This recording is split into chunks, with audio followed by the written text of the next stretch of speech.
We are talking about three fundamental dimensions without which nothing can happen in existence. Just three fundamental forces, three fundamental qualities playing such a huge game. They are different only on the surface. Deep down, it's all the same thing. So, modern scientists, in their own language, they're saying Shiva is holding everything together.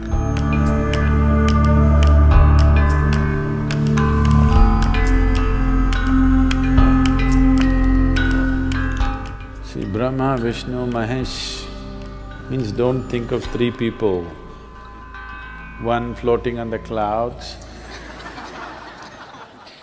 another sitting on top of the mountain, another doing something else. We are not talking about three people.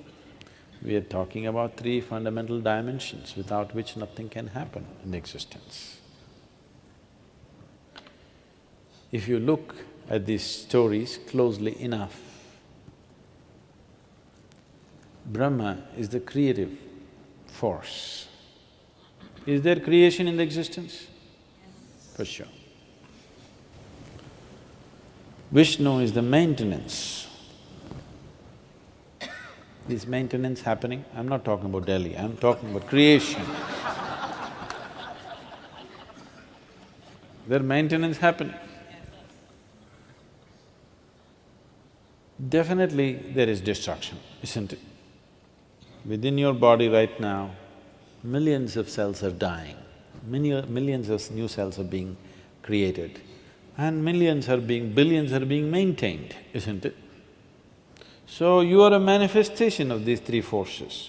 So is the planet, so is the solar system, so is the whole creation.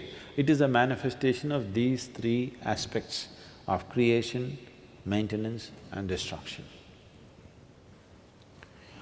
You might have gotten little attached to Shiva and become little destructive.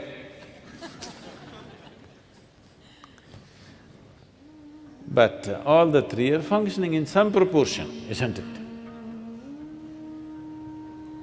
And that is the basis of the whole cosmos. And also, the macro is also the same three forces. The micro is also the same three forces. The very atom has the same three forces, and the very cosmos has the same three forces. It is quite a simple creation, I'm telling you. Just three fundamental forces, three fundamental qualities playing such a huge game. Huge game, isn't it? Big time, isn't it? Big time game, just three forces. Doing great job with just three. So these three are three, but if you go deep enough, it's just one hand, just like that it's just one. That is the significance. Everywhere you see a trishul, don't think it's a weapon. I know some people are using it as a weapon. It's quite a lousy weapon if you want a weapon, I'm telling you. If you want to kill somebody, trishul is a bad weapon. Only people who do not know anything about fighting will carry a trishul and go. Tell me yes or no? Huh? Can you poke anybody with a trishul like this? Trishul is not a weapon, it's a symbolism. Now Shiva carries a trishul not because he wants to fight with you. His son carries a spear. That is a fighting weapon. He fought and what? Kartikeya went on fighting. Shiva never fought, because this is just a symbol. This is to show you, on the surface it's all three, deep down everything is one. Constantly indicating this. You thinking it's a weapon. No, it's not a weapon. It doesn't make a sensible weapon, isn't it? Unless you want to push people. If you want to pierce people, it's not a good weapon, isn't it? So, these three, they are different only on the surface. Deep down, it's all the same thing. But the three manifestations are distinctly there in the creation in all aspects. From proton, neutron, electron to many other levels of manifestation, it is always there. So, what is the significance of Mahadeva means, these three, when all of them are functioning as one, he is Mahadeva. These are three devas. When all of them are functioning as one, it is a Mahadeva. So we call the destroyer the Mahadeva because this is about… Brahma is about the genesis. Vishnu is about the organization of the creation. Shiva is oblivion. These two, creation and maintenance, only exist in the lap of the oblivion. It is the empty space in the creation, which is the most expansive thing, limitless thing, and which is the lap in which creation happens and disappears, isn't it? Happens, conducts itself and falls apart, all happens in the lap of Shiva, because he is oblivion. Shiva means that which is not. Shiva means that which is not. So that which is not we bow down, because that is the thing. Today, modern science is slowly veering towards that. They believed some time ago the electromagnetic forces and the nuclear forces and gravity are everything. Now as they dug deeper, deeper, deeper, do you know there is no explanation for gravity in modern science even today? Isaac Newton only told you apple falls down, which every village boy knew. Unfortunately, it falls down, not up. He gave no explanation, no mathematical background to it. Simply he said it falls down, nothing else. And since then, they have been trying to find out. They know at least enough about the other forces. Gravity is one thing which has freaked some modern science. They're not able to find out why gravity works the way it works. So today, one explanation they're talking about is, they believed at one time it's the gravity of the sun which is holding all the planets together, it is the gravity of something else holding all the galaxies together. Now they're saying that there is some dark force all over the place. Due to lack of description, because they can't make out any quality of that, they're calling it a dark force. And it is this dark force which seems to be keeping everything in place. They do not know what is the nature of this force. It is called as dark energy or dark force.